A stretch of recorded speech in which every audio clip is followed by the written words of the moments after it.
نانو راديو دمت إيرترا DCEU راديو دمت إيرترا DC كرام قدام بمنقد مربب حبريتا اب voiceoferitrea.com ويون بمنقد يوتيوب انتقامات واشنطن ديسين كبابيان كمون نملع علم يفنو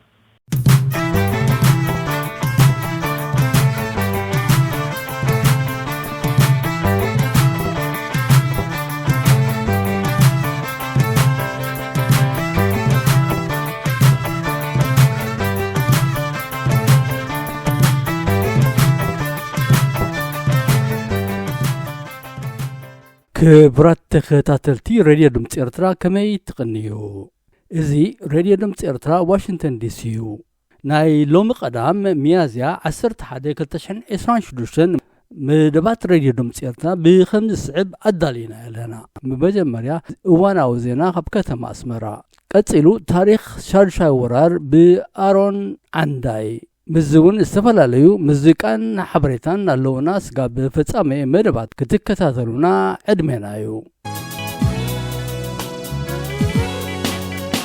ينافقكي عاد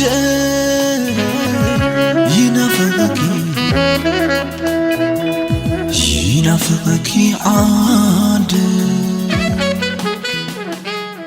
كابزي كاب واشنطن دي سي راديو دمت إرترا زمحلالف زلو مدباتيكم تكاتاتلو زلوهم كبرات سمعتنا بمقتل زينا كاب كتماس مرعان نهو ኣብ ሕርሻታት ደቡባዊ ምዕራብ ጋሽ ባርካ ምህርቲ ብዓይነትን መጠንን ብምዕባይ ጠለብ ውሽጣዊ ዕዳጋታትን ምምላእ ዝካየድ ዘሎ ጻዕሪ ጽቡቕ ውጽኢት ይርከቡ ከም ዘሎ ተገሊጹ ኣብ ኮርፖሬሽን ዘራእትን ጥሪትን ኣካያዲ ስራሕ ሕርሻታት ደቡባዊ ምዕራብ ኣቶ ሓይለዝጊ ሃብተ ከባቢታት ገርሰት ፋንኮ ጽሙ ፋንኮራዊ ዓሊ ግድር ኣለቡ ዓዲ ዑመር ተሰኔ ከታይን ሰንበልን ኣሕምልቲ ፍረታት ጥረታትን ኣካልን ብመስኖን ክረምታዊ ዝናብን ዝለምዓሉን ጥሪት ዝራብሓሉን ከባቢታት ምዃኑ ብምጥቃስ ብዝድለብ ዘሎ ተመክሮ ስፍሓት ዝለምዕ መሬትን ዓይነት ዝሕፈስ ምህርትን ብዝተዓጻጸፈ ይዓቢ ከም ዘሎ ኣረድዮም ኣቶ ሓይለዝጊ ወሲኹ ማንጎስ 36,000 ኣግራብ ኣራንሺ ለሚንን ግሬንን 6,500 ኣባጊዕ 1,200 ከብቲ ከምኡውን ብርክት ዝበላ ኣግማልን ኣጣልን ከም ዘለዎም ብምጥቃስ ምህርቲ ብርትዓዊ ዋጋ ናብ ኣሕደርቲ ኣብያተ ትምህርቲ መኮነን ጥዕና ሚኒስትር ምክልኻል ማእከል ስልጠና ሓይልታት ምክልኻልን ካልኦት ትካላትን ከም ዝመቓራ ሓቢሮም ኣብ መወዳእታ ድማ ቀረብ ፀዓት ንምምላእ ዝካየድ ዘሎ ጻዕሪ ክቀላጠፍ ብምትሕስሳብ ስፍሓት ዝለምዕ መሬት ብምዕባይ ምህርትን ምስሳን ዝካየድ ዘሎ ጻዕሪ ቀጻሊ ከም ዝኾነ ገሊጾም ኣካያዲ ስራሕ ፕሮጀክት ሕርሻ ገርሰት ኣቶ ኣሚነ ተስፋ ሚካኤል ብወገኑ ዝካየድ ዘሎ ልምዓት ኣሕምልትን ፍረታትን ከምኡውን ምርባሕ ጥሪትን ክረምታዊ ሕርሻን ዕቤት የመዝግብ ከም ዘሎ ጠቒሱ ጉዳይ ፀዓት ነቲ ክብፅሕ ዝድለ ሸቶ ብኣሉታዊ ፀልዎ ስለ ዘሎ ቅልጡፍ ፍታሕ ክናደየሉ ነበርቲ ድማ ተራሒሎም ንዘሎ ናይ ሽቕለት ባይታ ብግቡእ ክጥቀምሉ ኣዘኻኺሮም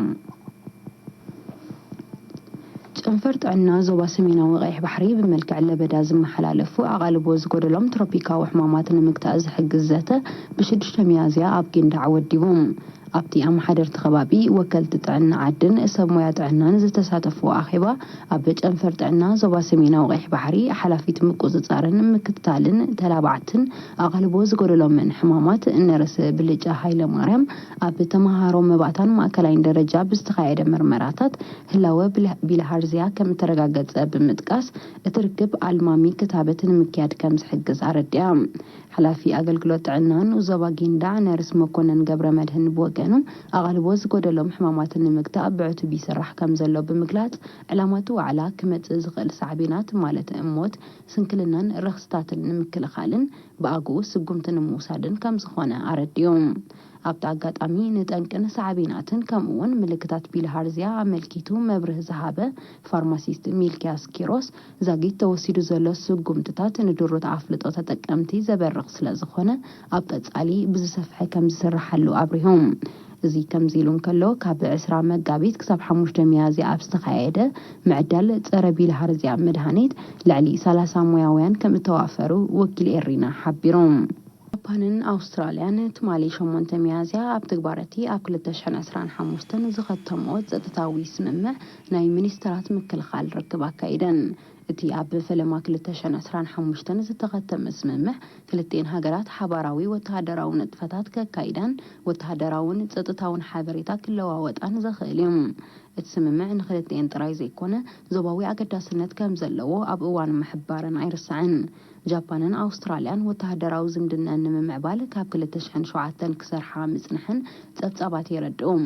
كما قالتي كلتاو نطفتات اب مفارق 2025 حيل بحري أستراليا معبولات مراقب وجن مفرايز علمش 6.5 بليون دولار زقمت وعل كم تفرارما تم تصبصبات بتوسخي تصوم تشاينا نمنقسقاس جابانن أستراليان بعتب كم تكتاتلهم مستخبابي قربت زلوم تنتنتي زغلصوم جرمن ኣብ 2025 ዝገበረቶ ወተሃደራዊ ወጻኢታት ካብቲ ናይ ቅድሚ ዓመት ብ23 ሚእታዊት ከም ዝበለ ጸብጻባት እታ ሃገር ሓቢሮም ብመሰረት እቶም ጸብጻባት ኣብ 2024 ኣስታት 39 ቢልዮን ዶላር ዝነበረ ወጻኢታት ትጽላት ኣብ ዝሓለፈ ዓመት ልዕሊ 45 ቢልዮን ዶላር ከም ዝበጽሐ ተፈሊጦም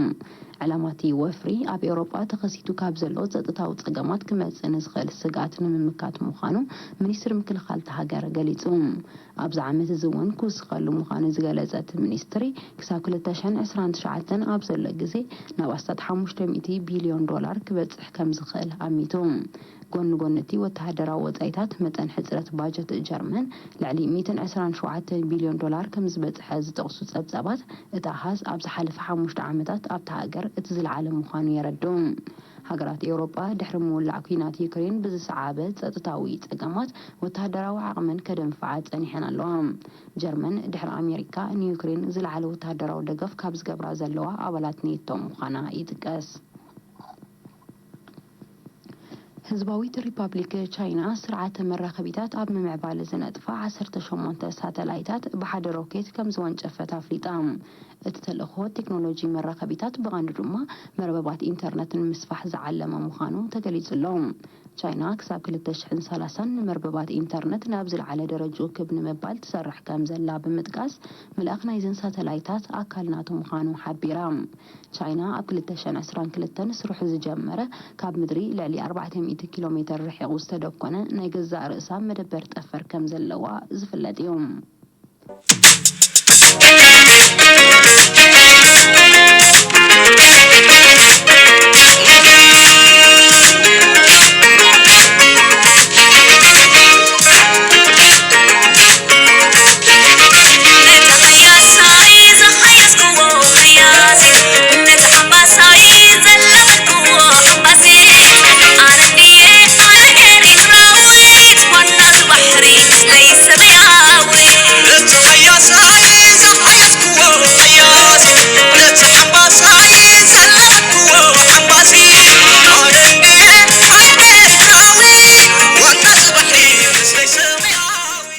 شادشا ورار باس أو عادرك وفري كيح كوخوب بتنكلتك قوم تجنبارات نقفان سمينا ومبرق سحلن ترايزي كوني بجنبار باركان سالساي جنبار تبايلو زيصواع أب مانغو نقفان سمينا وسحلن كساب كينيو دومبوبيتن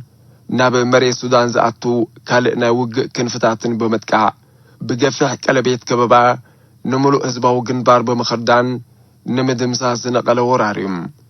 اتن نازي ورار زيزة تقبرا سلست ازتا سراوي دارك نناتن تلوخو فسيمن ابتي مأكل دجن هزباو جنبار زنبري ادو بحاك الرخباك قدماي قصناي توت النبرم بز مسرات نقفات قصاصيرو نادو بحاك قصل تلوخو استوها برادو اس وطونن متقبار سالساي كفرطور بوغن اقرع تطويو ننقفا كابي دجن بمنسال بدحريت نقفا كأتم كفلا طور 10 شوعات بوغن تكسا أرحي مال السالفر إتاب براخة نتبي 11 شوعات 200 كلتان التفلات أبي كم أرومايز أمسلا فلوتات مصحفتي بفولي تتكاس هبب تتابع تحيسو نقفا كأتم كفلا طور 10 كلتان بسرقيا نقفا نايم خوب كاب متقعتي كفسم كفلا طور 10 شومون تدما متقعتي مستجمري ኣብ ወሳኒ ኩነታት ክድረብ ውጥን ሓንጸጸም 15 ለካቲት ወራር ምስ ተጀመረ ነቲ ካብ ከባቢ ዓደየት ብክሳት ሸኮር ኤኮ ካቢሉ ክሳብ ሰልዓ ዝዝርጋሕ ሓድሽ ግንባር ባርካ ከጥቃዕ ዝተመደበ መብረቕዝ ነተራራ ክፍለ ጦር 21 ከምውን ንመካናይዝት ክፍለ ጦር 24 ኣሰሊፉ ነበረ እንትኾነ ኣብ ውሽጢ ናይ ሳልስቲ ውግእ ኣብ ድብያ ህዝባዊ ሰራዊት ኣትዩ ቀጢፉ ሓድሽ ደስ ስለ ዝበለ ተረፍ መረፍ ሰራዊቱን ኣጽዋሩን ኣኻኺቡ ናብ ግንባር ናቕፋ ከም ዝድረብ ተገብረ ኣብ ሰሜናዊ ምብራቕ ሳሕል በማእከል ንክፍለ ጦር 19 ብየማን ንክፍለ ጦር 23 ብጸጋም ንክፍለ ጦር 15 ዘሰለፈ ውቃው እዝ ብጸጋም መሬት ሱዳን ኣቢሉ ንደንቦቤት ተዓጺፉ ሓድሽ ክንፍ ፈጠረ ብየማን ውን ናብ ፋሕ ዝጠመተ ካልእ ክንፍ መጥቃዕ ተፈጠረ ብብርቱዕ ውግእ ንደንቦቤት ተቆጻጺሩ ብየማን ብፋሕ 0 ኣቢሉ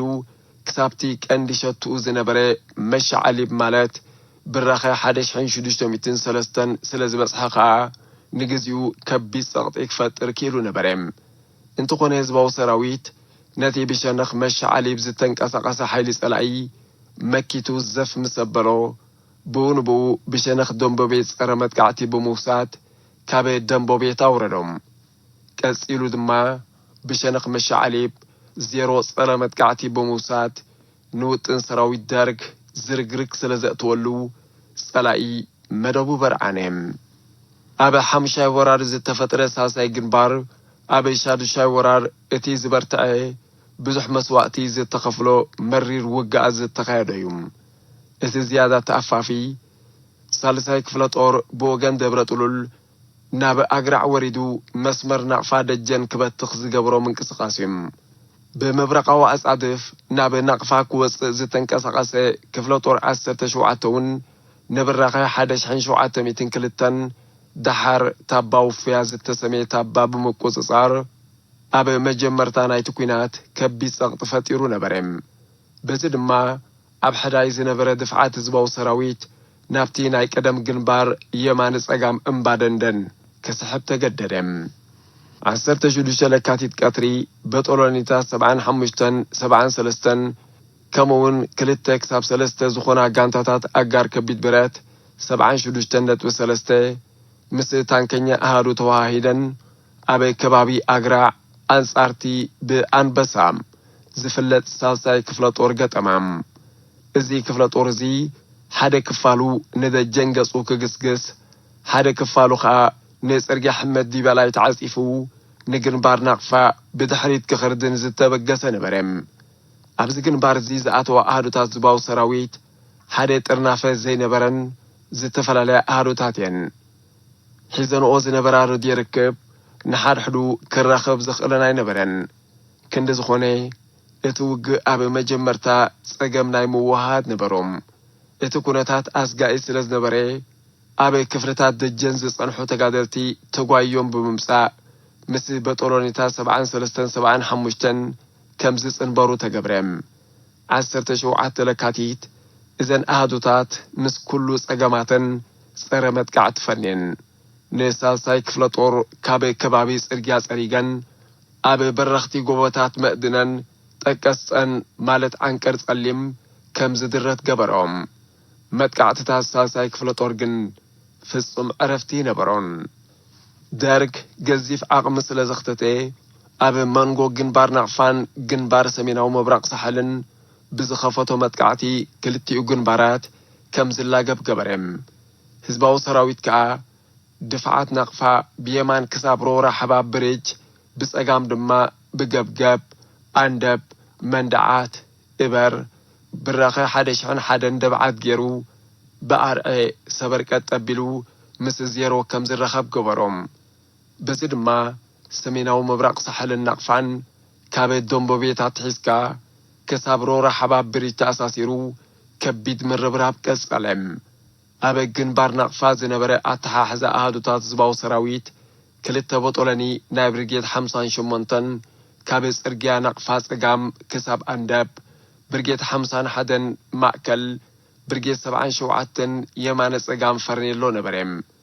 መዳፍዕ በስቁል ኣብ ዕላማታት ጸላይ ኣሲሩ ረሻሻት ከዓ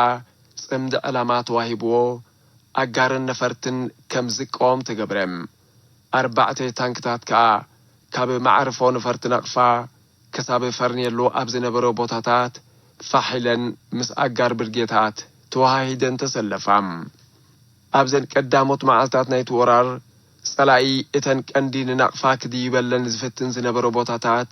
ካብ መንዳዓት ክሳብ ኣርዌ ማለት ሳልፈር ከምውን እንዳ ስጋ ዘሎ በረኽቲ ቦታታት ብራኸ 1702 1725 1755 እዩ ነይሩም ነዚ ጎቦታት እዚ ምስ ተቆጻጸረ ድማዩ ሰራዊት ደርግ ንናቕፋ ሙሉእ ብምሉእ ብዓይኑ ክሪያ ዝኽኣለም ክፍለ ጦር 17 ኣብ ብራኸ 1702 ማለት ታባው ፍያት ባንዴራ ተኺሉ ናቕፋ ትረአየንላም ዝብል ብስራት ናብ ላዕለዎት ኣዘዝቱ ዝለኣኸሉ ኣዝዩ ጽንኩር እዋን ነበረም የግዳስ ኣብዚ ዝተጠቕሰ እዋን ብግንባር ናቕፋ ዝወፈረ መብረቐዝ ኣብ ውሽጢ ናይ ሳልስቲ ብርቱዕ ውግእ 3 ዓቕሚ ህዝባዊ ሰራዊት ብቕልጡፍ ኣብ ግንባራት ናቕፋን ሰሜናዊ ሳሕልን ተደሪቡ ከም ዝምክት ተገብረም በዚ መሰረት ብ24 ለካቲት 3 ናይ 100 ሚሊ ታንክታት ማለት ሓይሊ 76.42 ካብ ግንባር ሰሜናዊ ሳሕል መጽየን ናብ ሳልሳይ ግንባር ተደረባም በጦሎኒ 58.2 ከዓ ብ26 ለካቲት ኣብዚ ግንባር እዚ ተጸንበረት ኣሃዶታት ብርጌድ 70ውን ካብ ባርካ ናብ ግንባራት ናቕፋን ሰሜናዊ ምብራቕ ሳሕልን ተደረባም 26 ለካቲት ኣብ ሳልሳይ ግንባር ጸረ መጥቃዕቲ ንምውሳድ ምድለዋት ተጻፈፈም ካብ አንቀር ጸሊም ክሳብ አንደብ ብደብዳብ ሞርታራት ረሻሻት ታንክታትን መዳፍዕን ዝተሰነ ሓያል ውግእ ተኸፍተም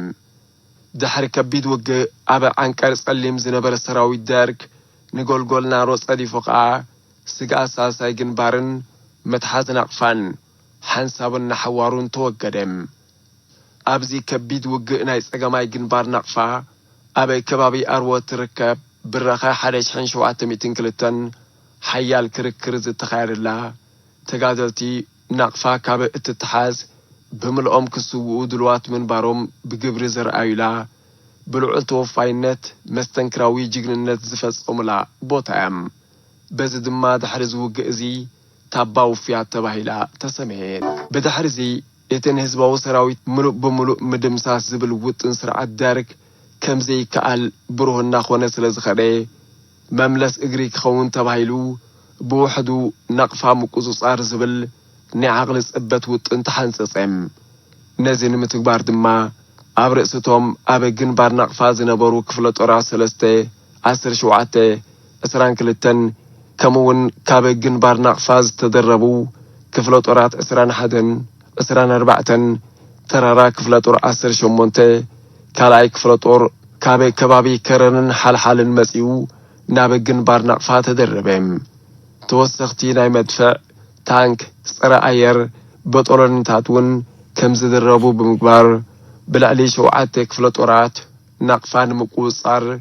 ተደጋጋምን ከቢድን ውግእ ተኻየደም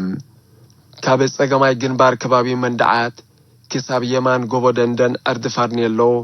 ኣብ ዝነበረ መከላኸሊ መስመር ከዓ ሰራዊት ደርግ ኣሃዶታት እናቀያየረ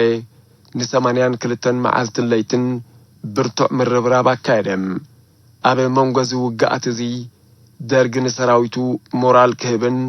ንህዝባዊ ሰራዊት ከደናግርን ብምሕሳብ ሓደ እዋን ኣብ ድሕሪ ግንባር ኣየር ወለድ ዘውርድ ተመሲሉ ኣብ ከባቢ ደብዓት ሑፃ ዝመልአ ከሻሹ ብጃንጥላ ደርቢ ነበረም ጃንጥላታት ዝደርበየሉ ግዜ መሬት ኣብ ምምሳዩ ስለነበረ ኣብ ኣዘዝቲ ናይቲ ግንባር ዝፈጠሮ ሸቐሎት ቀሊል ኣይነበረን በዚ ድማ ገለ ኣሃዶታት ካብ ግንባር ወፅየን ናብቲ ጃንጥላ ዝተደርበየሉ ከባቢ ጎያም እቲ ደርግ ዝተጠቕመሉ ስልቲ ግን ኣብቲ ግንባር ዝፈጠሮ ጽልዋ ኣይነበረን ኣብ ሻዱሻይ ወራር ስርዓት ደርግ ኣብ ገለ ውሱን ዕርድታት ማለት ሩቕሩቕን ከባቢ ቮሊቦልን ቀመማዊ ጋዝ ክጥቀም ፈቲኑ እኳ እንተነበረ ካብ ስነ ኣእምራዊ መናውራ ዝሓልፍ ኣይነበረን دحرزي استطقص حيال من ربرابات كأ شادشاي ورار بعسرا سنة 1982 بعوت هزباو سراويت بفشلة وراري سراويت درج تدمدمم أبز كبيد من ربراب زنبرو نوح قطم هزباو سراويت لعلي كل التشحين شوعات تميتن برسقات تقادلتو مسوات كفلم كبرا سمعتنا بنايلوم معلتي مرباتنا عجيبكم كتكونوا تسفا قبر